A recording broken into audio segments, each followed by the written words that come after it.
Most of us are not attorneys, nor should we be drafting state statutory law on our own. So we have a team of in-house attorneys, our legislative counsel. There are, I think, a couple dozen of them. And how it works is we send them an idea or a question, and they'll help us to flesh out that area of the law. They tend to specialize in particular subject areas, and they're the ones who draft for that area. And obviously internally there's a collaborative process between them and supervising attorneys to make sure it's all clear and approved internally before we get it back. But LCs are shorthand for legislative concepts. And so the email that I send as a legislator to our council is attorney-client privileged until I want to make it public. And that's important because we get to kind of spitball ideas back and forth, and we have some confidentiality around that in case we may not end up actually bringing the bill. It may be something that's pretty sensitive information back and forth, particularly to a constituent or another issue, and that keeps it from being disclosed. I know our reporters don't always love that because it means that they can't get early access to some of these concepts. Mm-hmm. Is this done through DOJ or? No, because DOJ is not our attorneys. It's our actual legislative counsel. Okay. Their offices, I think, are on the first floor in the building. They're kind of tucked away in the back wing. Your own, okay. Yeah. They're terrific. Many of them have dozens of years in drafting experience and some experience outside the building before they came in to work on this stuff. But they're pretty specialized attorneys. They're nonpartisan, so they help us regardless of party, and they take no position on the piece of the bill. Once that bill is filed, so we actually go hand it in either electronically or in person to our legislative administrative staff. Once that bill is actually filed by us as individuals, then it becomes a bill number. So you may have seen LC numbers attached to them. That's for the purpose of tracking the different concepts. We each get a number assigned to them. Some of my LC numbers were in excess of 2,400. I think we were in the 2,500s for some of those. So that gives you an idea of how many bills are requested. We expect somewhere between 2,000 and 3,000 bills to be filed right now. I haven't looked yet, but I might this weekend, so I'm feeling ambitious. A lot of reading. So all bills now that are that have been filed, pre-session filed, are available on OLIS and searchable. It doesn't mean that all bills that will be introduced are on OLIS. We have the next 2 weeks to finish working on any edits back and forth with our attorneys until they're ready. So some bills, including one of my big bills, is not yet ready. There were some pieces of it to work through with stakeholders and some things that didn't come out right from the attorneys. Those can be dropped up until I think 2 weeks after session, but we'll try to get them in as soon as possible. The reason why people, and we'll stop talking after this, and the reason why people drop them earlier rather than later is it gets them assigned to a committee faster. And then you can start working on them a little faster. So this Monday we get sworn in.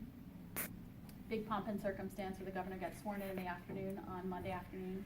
And then we have 3 days of organizational days, managerial training. And that gives us a little bit of a tee-up. And we start on Tuesday after MLK Day full-time. We go through June 30th of this year. And if you're interested, there's a legislative calendar up on OLIS and on the legislative websites. Great. So with that sort of background and just landscape of where we are, I wanted to dive into Q&A. I've listed some of the big picture items that you may have read about in the newspaper or heard about, that some of our top leaders in both chambers have been talking about, and certainly ones that came up in campaigns. And then here are the sort of personal bills that I have covered previously, but I thought for the purposes of people who are new here, that you just get a sense of some of the top ones that we're spending a bunch of time on. Doesn't mean that that's inclusive of all of them. Those are just the ones that I get the most questions about. So I really wanted to hear from you. I have a 10:30 stop because I'm helping a high school student with some high school some college admission questions around a legislative topic. So she'll be dropping by. And if you have a question, please introduce yourself by name if you feel comfortable doing so. And happy to answer any questions. I mostly want to hear from you on what kind of things you're feeling are most urgent for you or your questions about. Election, I'd imagine it's not ready yet, but I will find out when it will be forthcoming. Thank you. Yes. And do you mind using your name?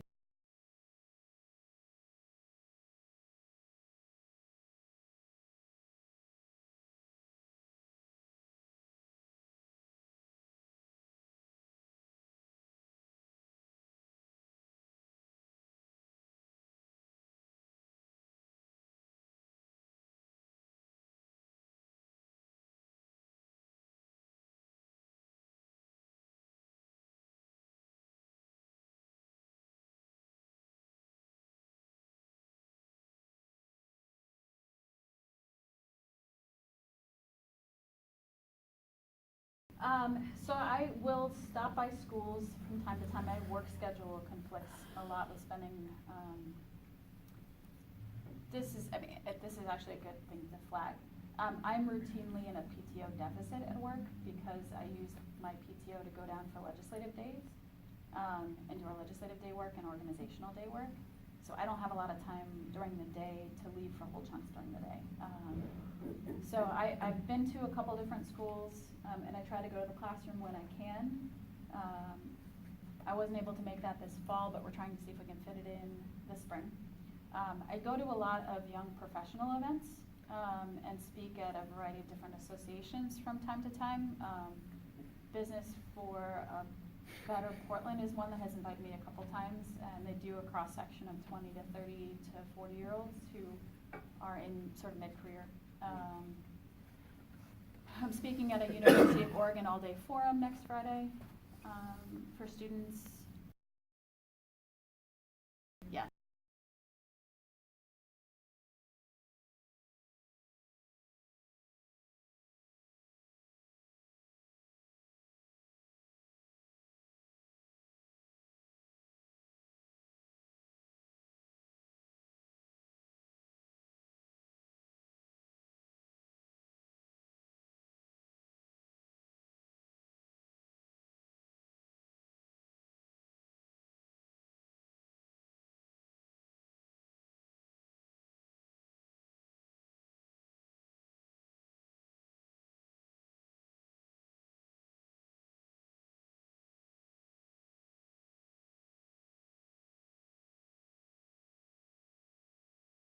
What's the federal ruling?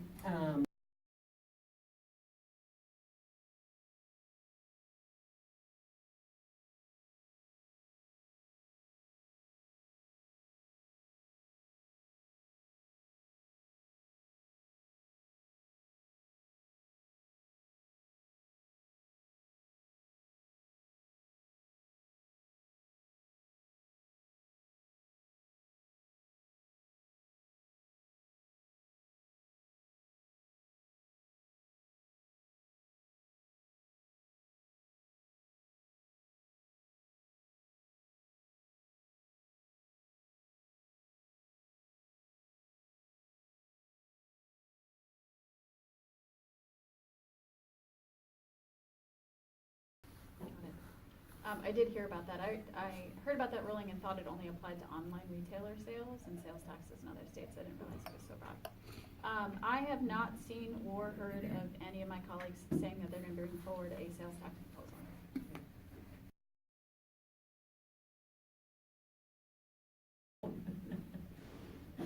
Well, I can't help with federal. I get asked about sales taxes routinely. And Oregonians have voted down sales tax or sales tax equivalents 9 times, I think. So I figured if you all want to bring a sales tax measure, feel free to put it in signatures. But I'm not getting any overwhelming email response to please bring a sales tax referral bill. No plan. Yes.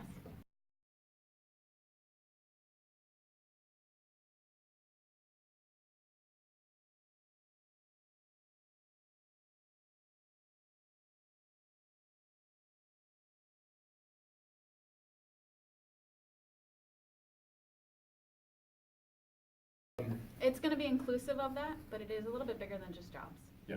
Yeah.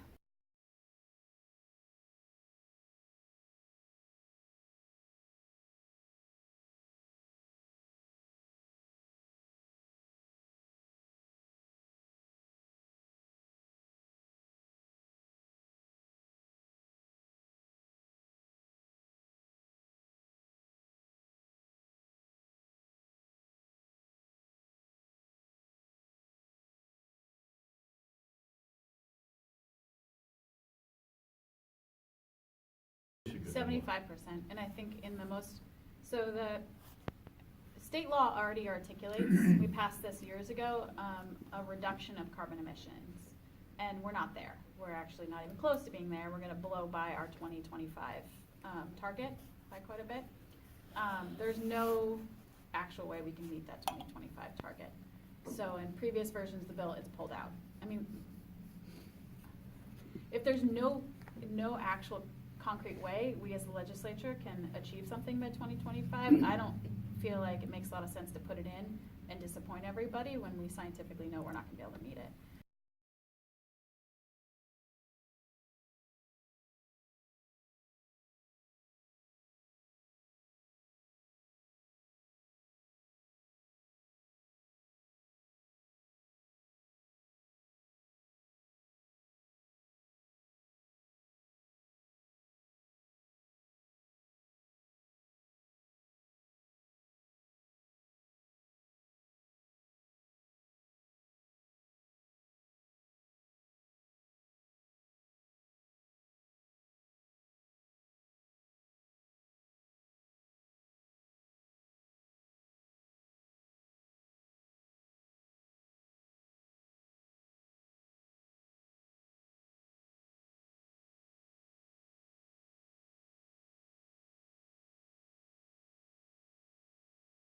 California has a really powerful oil industry.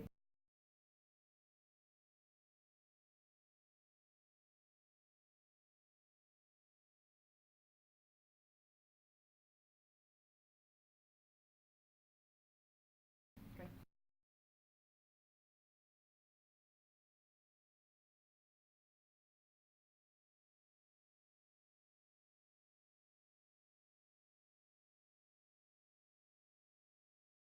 Hypothetically. Maybe.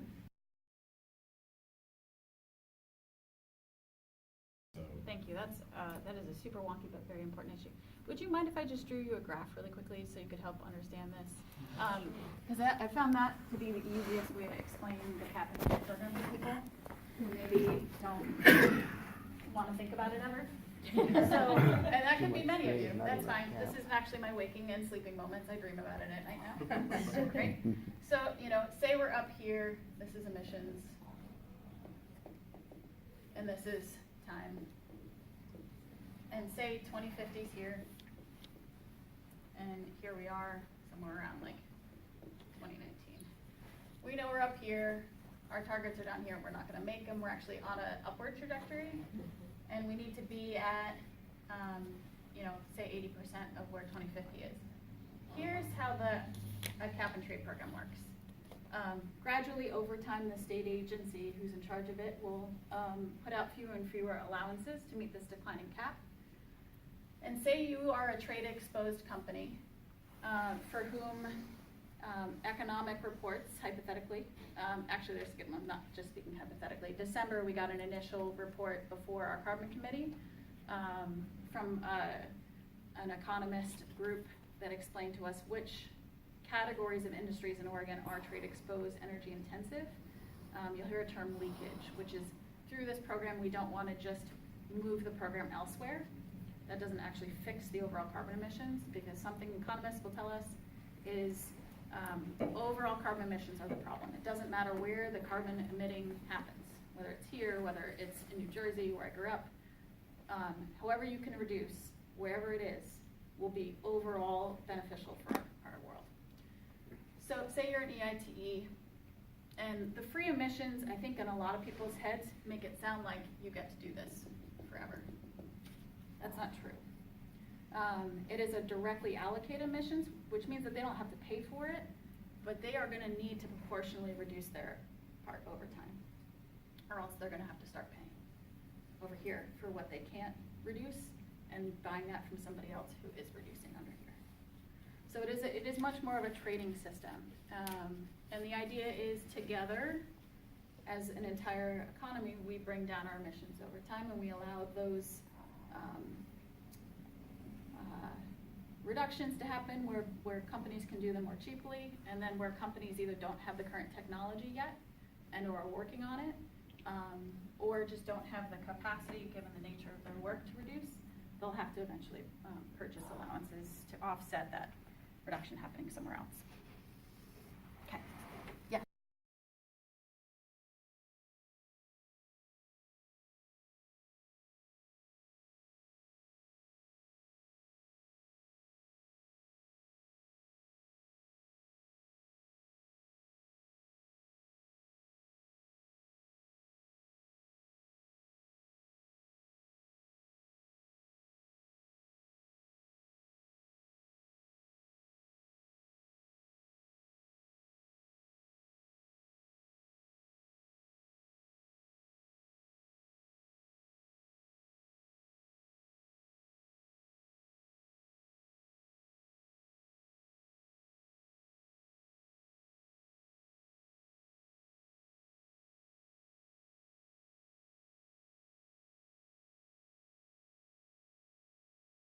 This will not solve all of our climate problems.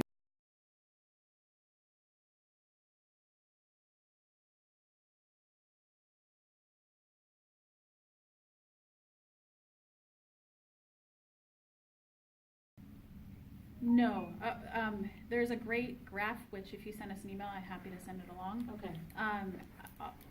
The largest chunk is from transportation. And so that is people driving.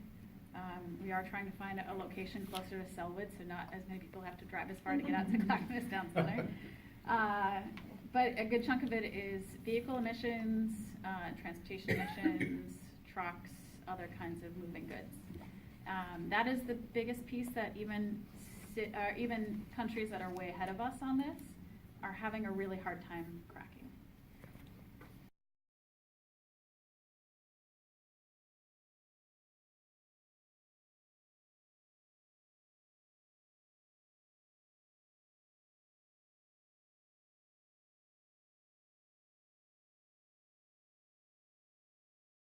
Mm-hmm.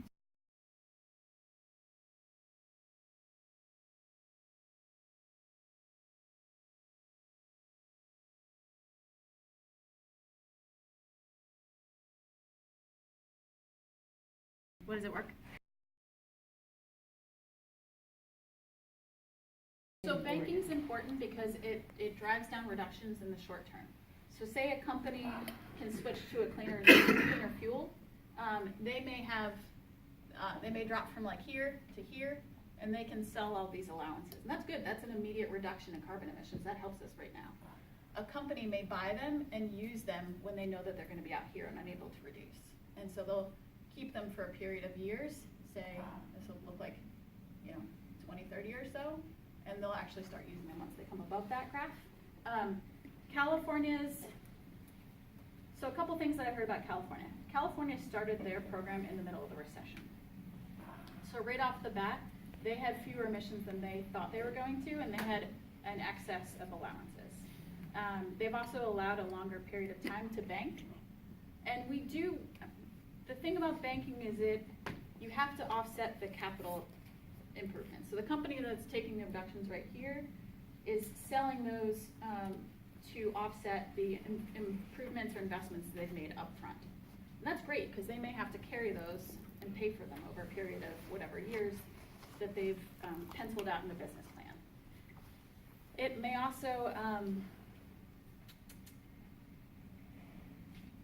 also mean that, as California is finding, they're hitting a point where too many people have allowances and they're not pulling down the reductions. It's allowing too much of this to kind of bump up.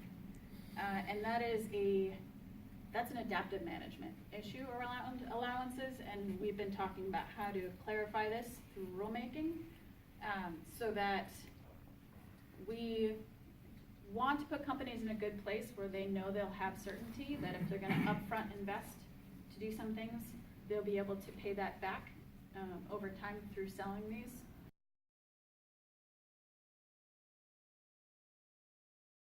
Not an economist.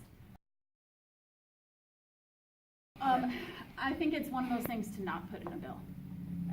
Because the tension between creating a new regulatory program in any kind of sector is we want to put as much sideboards around the program as we need to create a good, robust, transparent structure. But a lot of the sector-specific decisions that happen through rulemaking need to happen in a way that we can go through a robust rulemaking process around it, which is when companies will come in and provide very detailed comments that they probably wouldn't put on a legislative record around how this would affect their business operations. So do you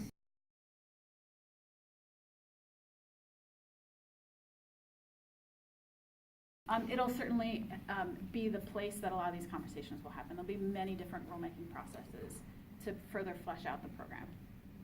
I don't want to start. One of the Let things. me grab somebody who hasn't asked questions yet.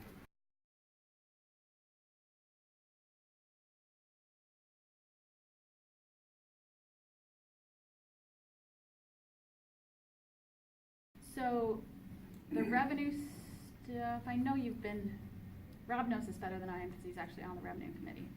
He thinks that we're going to be hiring additional people in revenue, and that has been a priority of Gomberg's and some of my other colleagues to help capture people who owe money. But my understanding from Rob is at certain points, those people may not have money, and so hiring additional overhead for the state to go after money that we're not going to recover may not pencil.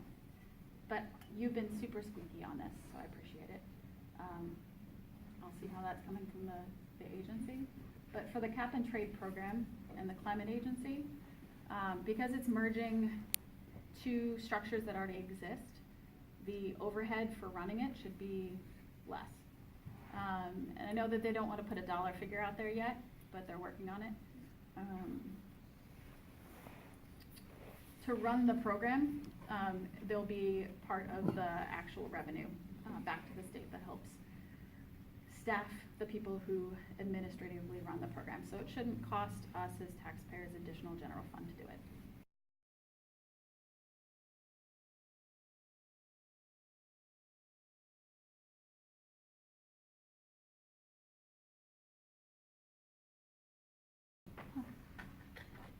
Was that because of budget setbacks over time during the recession and we just haven't caught up? Well, That's true of many different agencies.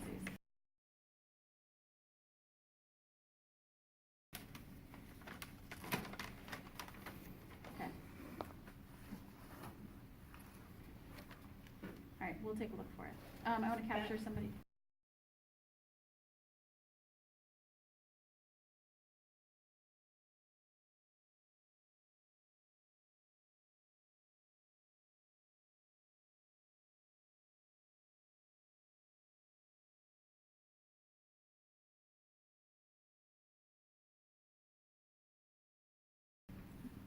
In some sectors, and the federal tax bill is way beyond my personal.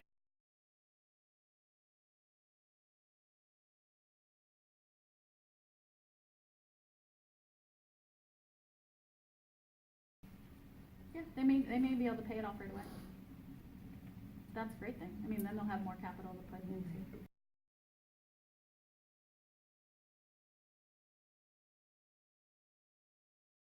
Oh, I see.